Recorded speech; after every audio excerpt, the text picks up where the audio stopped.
Because as more governments respond to popular will, the days when Israel could seek peace simply with a handful of autocratic leaders, those days are over. Peace will have to be made among peoples, not just governments.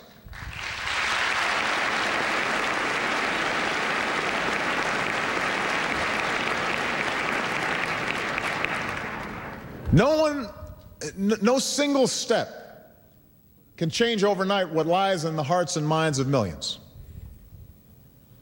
No single step is going to erase years of history and propaganda. But progress with the Palestinians is a powerful way to begin, while sidelining extremists who thrive on conflict and thrive on division. It would make a difference.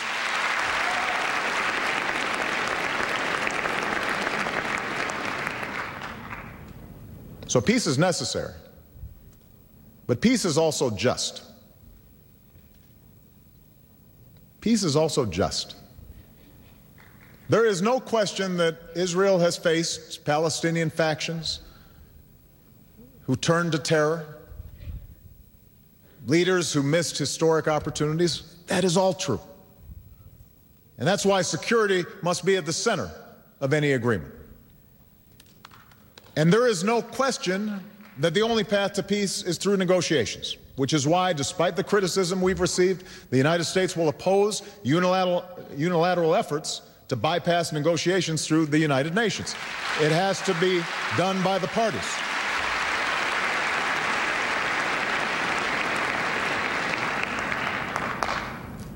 But the Palestinian people's right to self-determination, their right to justice, must also be recognized.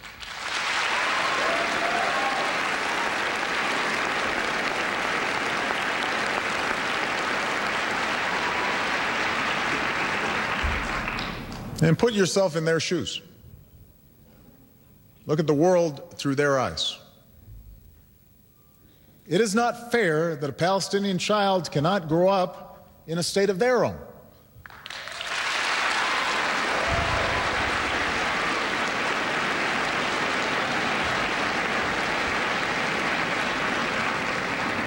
Living their entire lives with the presence of a foreign army that controls the movements, not just of those young people, but their parents, their grandparents, every single day. It's not just when settler violence against Palestinians goes unpunished.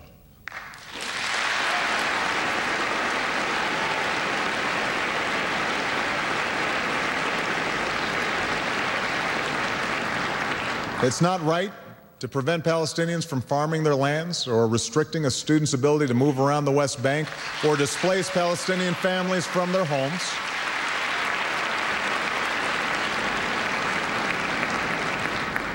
Neither occupation nor expulsion is the answer.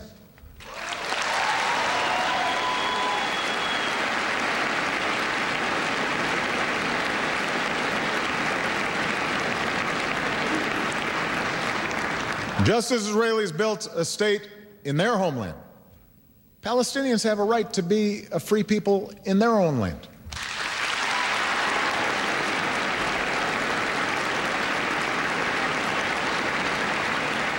You know, I'm going off script here for a second, but before I came here, I met with a group of young Palestinians from the age of 15 to 22. And talking to them, they weren't that different from my daughters. They weren't that different from your daughters or sons. I honestly believe that if any Israeli parent sat down with those kids, they'd say, I want these kids to succeed. I want them to prosper. I want them to have opportunities just like my kids do. I believe that's what Israeli parents would want for these kids if they had a chance to listen to them and talk to them. I believe that.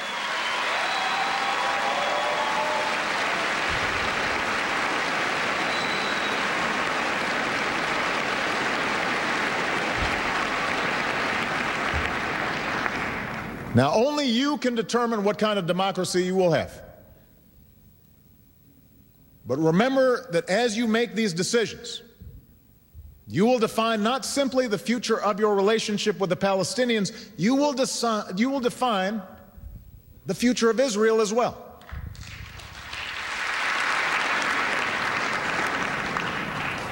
As Ariel Sharon said, I'm quoting him, "It is impossible to have a Jewish democratic state at the same time to control all of Eretz Israel. If we insist on fulfilling the dream in its entirety, we are liable to lose it all."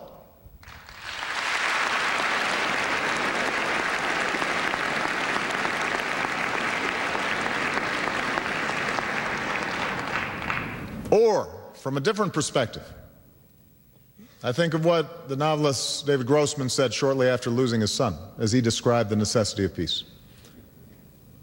"A peace of no choice," he said, "must be approached with the same determination and creativity as one approaches a war of no choice."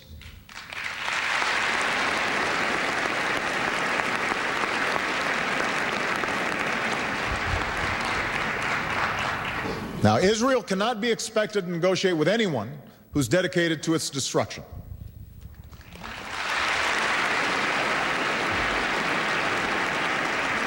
But while I know you have had differences with the Palestinian Authority, I genuinely believe that you do have a true partner in President Abbas and Prime Minister Fayyad. I believe that.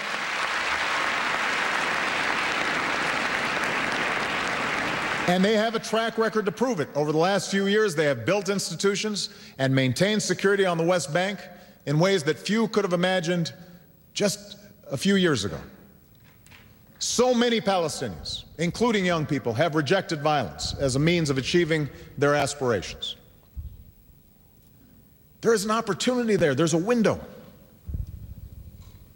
Which brings me to my third point. Peace is possible. It is possible.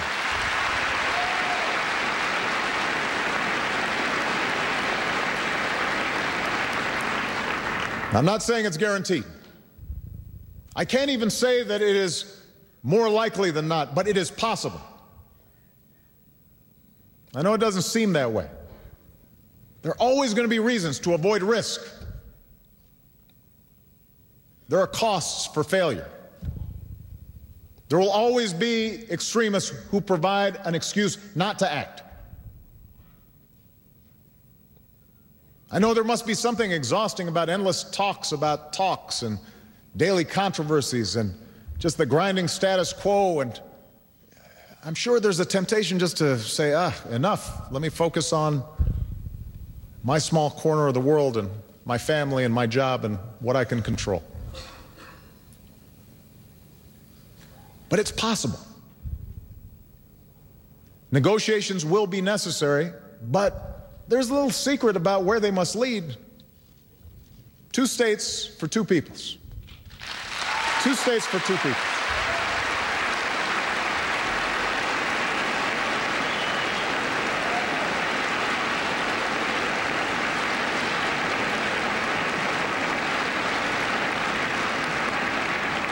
There will be differences about how to get there. There are going to be hard choices along the way.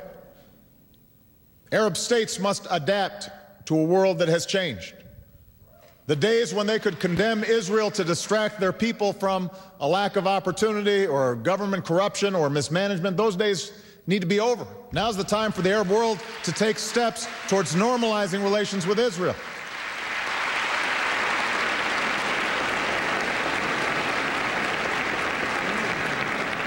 Meanwhile, Palestinians must recognize that Israel will be a Jewish state and that Israelis have the right to insist upon their security.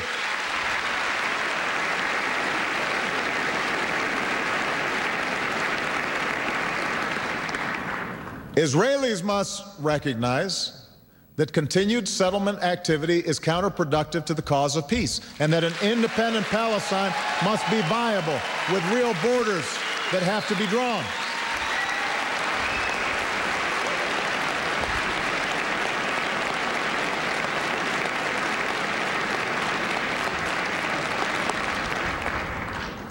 I've suggested principles on territory and security that I believe can be the basis for these talks. But for the moment, put aside the plans and the process. I ask you instead to think about what can be done to build trust between people. Now, 4 years ago, I stood in Cairo in front of an audience of young people. Politically, religiously, they must seem a world away. But the things they want, they're not so different from what the young people here want. They want the ability to make their own decisions and to get an education, to get a good job, to worship God in their own way, to get married, to raise a family. The same is true of those young Palestinians that I met with this morning. The same is true for young Palestinians who yearn for a better life in Gaza. That's where peace begins, not just in the plans of leaders, but in the hearts of people. Not just in some carefully designed process, but in the daily connections, that sense of empathy that takes place among those who live together in this land and in this sacred city of Jerusalem.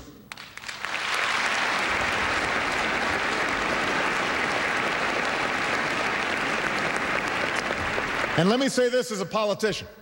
I can promise you this. Political leaders will never take risks if the people do not push them to take some risks. You must create the change that you want to see. Ordinary people can accomplish extraordinary things.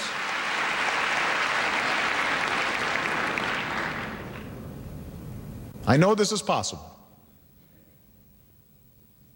Look to the bridges being built in business and civil society by some of you here today.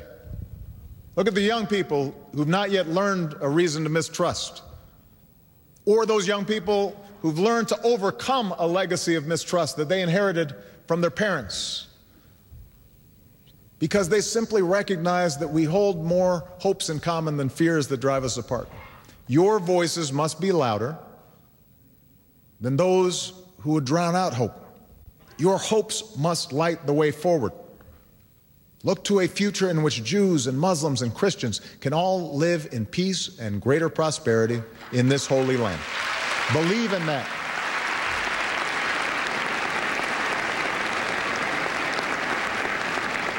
And most of all, look to the future that you want for your own children. A future in which a Jewish, democratic, vibrant state is protected and accepted for this time and for all time.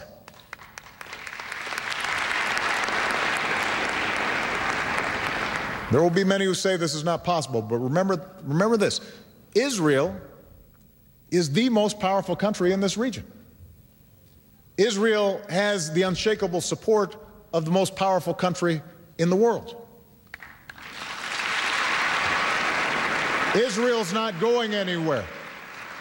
Israel has the wisdom to see the world as it is, but this is in your nature. Israel also has the courage to see the world as it should be. You know,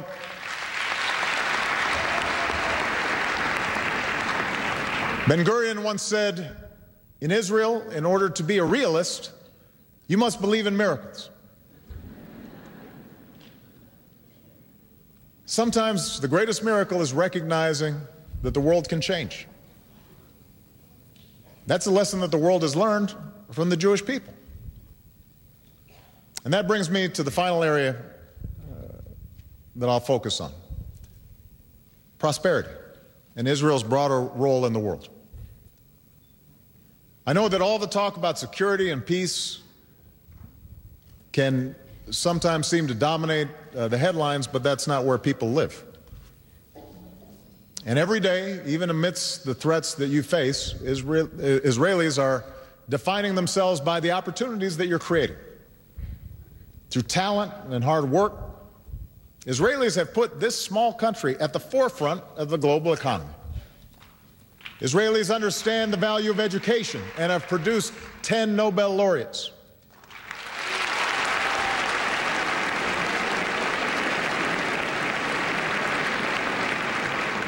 Israelis understand the power of invention, and your universities educate engineers and inventors. And that spirit has led to economic growth and human progress. Solar power and electric cars, and bandages and prosthetic limbs that